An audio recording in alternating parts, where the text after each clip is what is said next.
Ladies and gentlemen and followers of the bold, I want to start this podcast by saying that thank you very much for supporting Mzee Ruben, and the surgery was a big breakthrough. I'm going to share that video with you here towards the end of this analysis. I want to say I was seated here on 2nd April, on 1st April this year. I nodded my head in disapproval, and I said that Raila Odinga was making a biggest political blunder in accepting that bipartisan talks. I remember, check out, I was at home by then, just like now.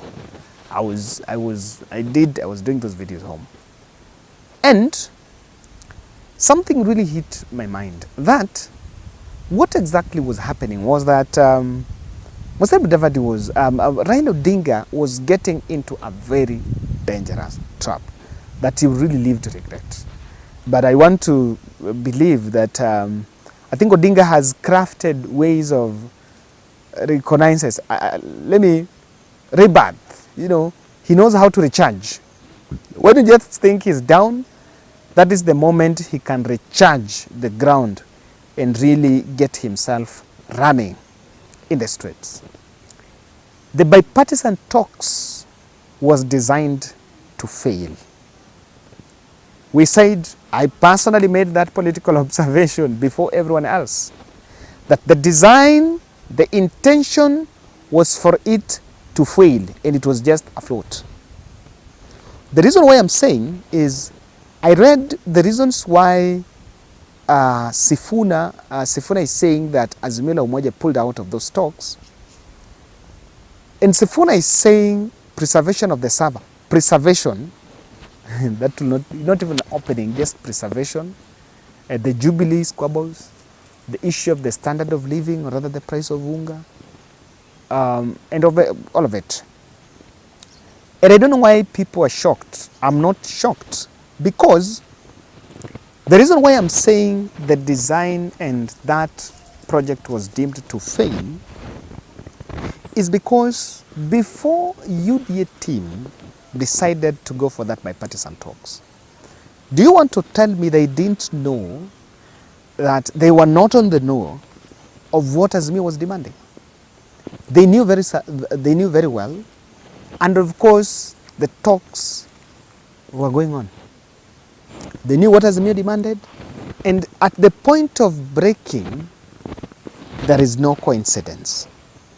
The very, very day Azimio announced them walking out of that bipartisan talks is the same day that William Ruto convened a parliamentary group meeting for the Jubilee legislators, and I think he was just doing smoothing. The smoothing was on The smoothing was on, the smoothing was on the budget finance bill to be passed as it is, and it is largely touched, also connected to what is going on in this country. And so, I want to say this. There were no talks going on in Bomas between the 7 members appointed by Azimio la Umoja and the 7 members appointed by UDA. The real talk that was going on was a talk between the 3 gentlemen: Raila Odinga, William Ruto, and Uhuru Kenyatta. Those were the only talks. So there was nothing that the 14 people, the 14 MPs that were seated there, and I haven't saw the ABC story. There is nothing that they could discuss well without the support, or rather endorsement, of the 3 gentlemen. So let me face it as it is. Just 2 weeks ago, on a weekend, Raila Odinga and William Ruto met twice, I think thrice, in a burial, Mukami burial, and again they met on Kipchego Keno Classic Marathon, and then on a Mashemeji Derby. Then it was a bit of, Raila has crossed. And we all thought, even me, at the back of my mind I was thinking, look, this is it. The real thing is, the reason why I'm saying the three gentlemen were the ones on talks was because the ideology of bipartisan talks was for ceasefire. Even if you look at the way it was birthed on 30th April when the country was really in a deadlock on what next. Raila Odinga was saying Monday was going to be the mother of all mass action. The government on the other side had also drawn the daggers. And in case the 30th April mass action would have been done, it wouldn't have turned out well. And so, the three gentlemen maybe either stopped talking or the talks collapsed between the three. The 7-member team that were going there, they were just to keep the country busy so that it is seen as if it is not the three, but it is not the gentlemen that are talking. But the real sense, the talks was between the three. So if it failed, it is not about, excuse the 11-member team, the bombers team. It is about the three gentlemen. And I will not shy to repeat this. William Ruto is not Uhuru Kenyatta. Not that William Ruto is a good person, but in this matter of ceasefire and the peace of the nation, the ideology and the spark between Uhuru Kenyatta and Raila Odinga was very intentional and idealistic. It was an idea. If you want to know it is an idea, now, why do you think Uhuru Kenyatta needs Raila Odinga? No. Uhuru Kenyatta can make a call to President Ruto and they meet behind the scene and they finish and they sideline Raila. But why do you see that Uhuru is still sticking closely with Raila Odinga? It's because the handshake was intentional, idealistic, and something that had an ambition. It was ceasefire. And when they always said that we want to close to make sure that we close the gap, they were very specific and they were very intentional. And that is why I'm saying William Ruto did not mean that in that bipartisan talks. He did not mean ceasefire. What was the intention was to just control Raila. You know, the discussion is immediately Raila said, okay, fine, we are not now going to do the mass action. The last one that they did, the goons were dispatched all over and wreaked havoc in the population. The discussion ended there. So, this is why Uhuru, and I want to say, Uhuru, Raila and Ruto could not talk anymore. This is what affected it.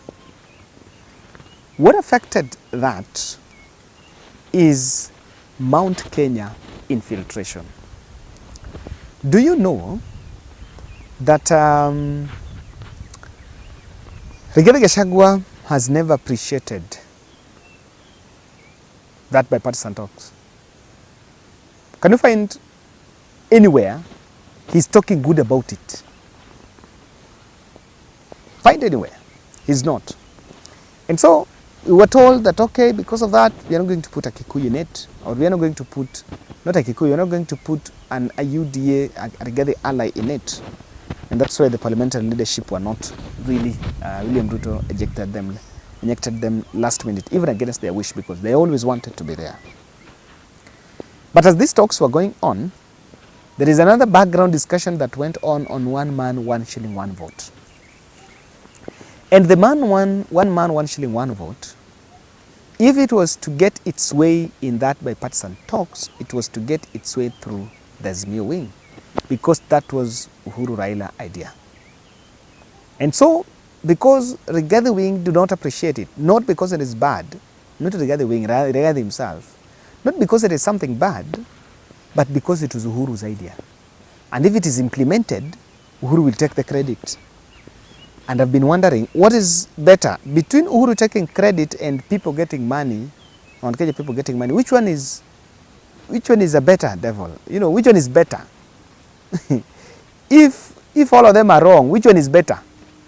If Mount Kenya getting money is a devil, and Uhuru Kenyatta getting credit is a devil, which one is a better devil? So Mount Kenya should just get that money, if that was to go through. And so, that infiltration is something that is happening. But I want to tell you the truth. I listened to Uhuru Kenyatta speaking at the Jubilee NDC, and he said that sisi kama Jubilee, there are things we believed in. We believed in BBI. We believed in BBI. And we still want it to happen. So when he said that, we still want BBI to happen, William Ruto saw very well from somewhere that what has been happening here is that the bipartisan talks can actually be a very good route to a referendum. And I want to repeat, no administration, no sitting president in first term will accept a constitutional review mid that term. I've always said, no one wants a vote mobilization, a referendum hapa katikati. No one wants it, because when there is a referendum, it's normally a political mobilization. And when there is a political mobilization, the opposition, which is normally what carries the euphoria, builds and consolidates a team around an ideology, and the team that wins a referendum will always get the hype to go to the next general election. So Ruto has not been so much appreciative of it. And I know someone might say, Kevin, why are you thinking that the UDA team is what maybe are the team that did not maybe stopped it, that bipartisan talks? For those who've been following, you will remember when there were the high-profile delegations here, when the UN Commonwealth team were in the country, that is the time UDA lied low. And they said, we are willing to do everything, because that week Raila Odinga was supposed to conduct some mass action. I think it was on a Tuesday, if I remember well.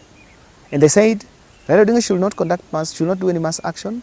Let's just go on. We are willing to cede ground, and we are going to make sure we bring everything on table.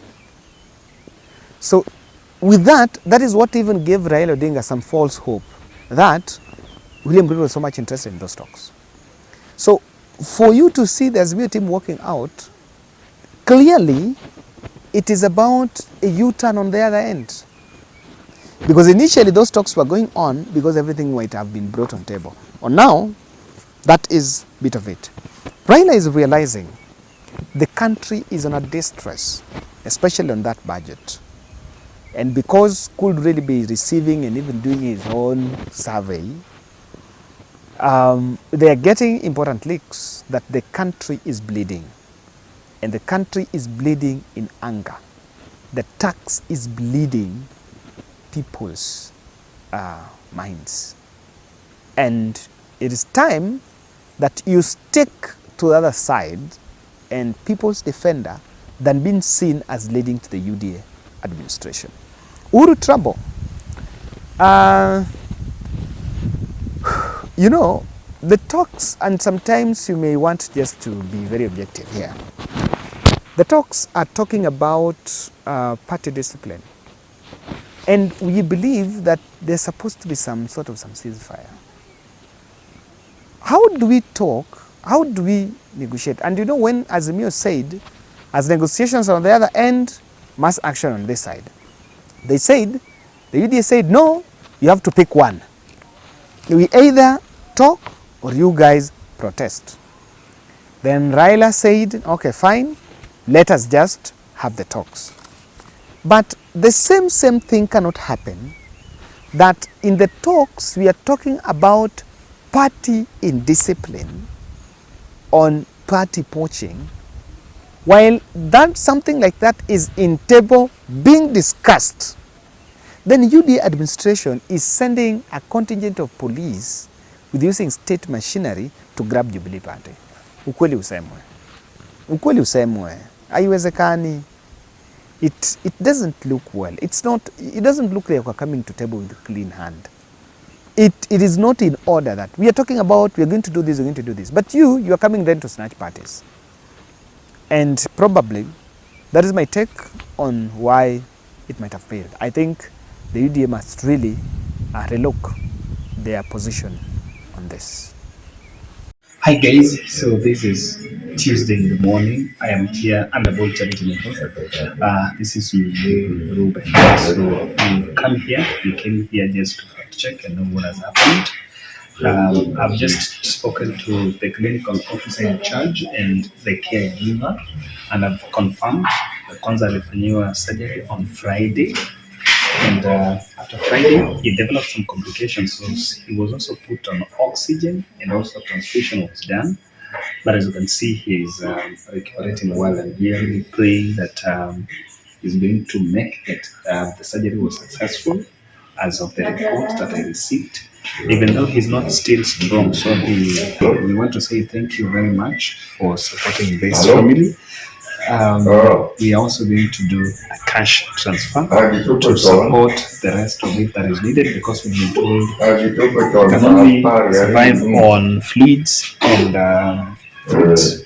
And I believe, and I want to say thank you very much for this. This was a very short notice. We did the 2 days fundraiser, and I'm just so grateful that we really supported him there. Even in his advanced age, and may God bless you in a special way. I want us also to get a soundbite from the caregiver, who is also the wife. Mama Rachel is going to talk to us about this. Here's a comment. Mama Rachel, now over to you. Okay, thank you very much. I'm Rachel Shiramu. Back to Ruben Mary Shiramu. Thank you very much for your total support. Thank you for you have brought this far. You are really financially down, but your hand has really blessed us at a good level. Thank you, and may God bless you abundantly, and may you continue helping other people who are in need, and God will lift you up. Thank you very much, and may God bless you.